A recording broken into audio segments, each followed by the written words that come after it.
તાજેતરમાં જ સરકાર દ્વારા જન્મ કે મરણના દાખલાઓને અપડેટેડ અને ઓનલાઈન બારકોડવાળા બનાવવાના આદેશો જારી કરાયા હતા.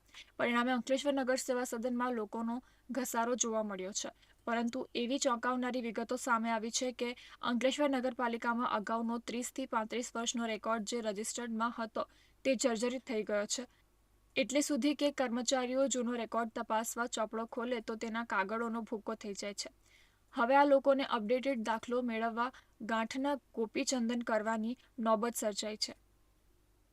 અરજદારોએ જો નવેસરથી દાખલા મેળવવા હોય તો વકીલ પાસે સોગંદનામું સહિત કાર્યવાહી કરી મામલતદાર પાસેથી પોતાની ઓળખ છતી કરવી પડે અને ત્યારબાદ મામલતદાર દ્વારા જે પણ પ્રમાણપત્ર મળે તેના આધારે પાલિકા સત્તાધીશો અરજદારને જન્મ કે મરણનો અપડેટ દાખલો કાઢી આપવામાં આવશે. હવે સમગ્ર પ્રક્રિયામાં વકીલની ફી, નોટરી કરાવવા માટે ખર્ચ સહિત અંદાજે 4 થી 5 હજારનો ખર્ચ કરવો પડે છે. આ અંગે વિપક્ષ કોંગ્રેસના નેતા જહાંગીર પઠાણે કમિશનરને પત્ર લખી જન્મ મરણના દાખલા નગરપાલિકા પાસે હયાત રેકોર્ડના આધારે આપવામાં આવે જેની સત્તા ચીફ ઓફિસરને અપાય તેવી માંગ કરી હતી. આજે જન્મ મરણનો દાખલો બહુ અગત્યનો છે.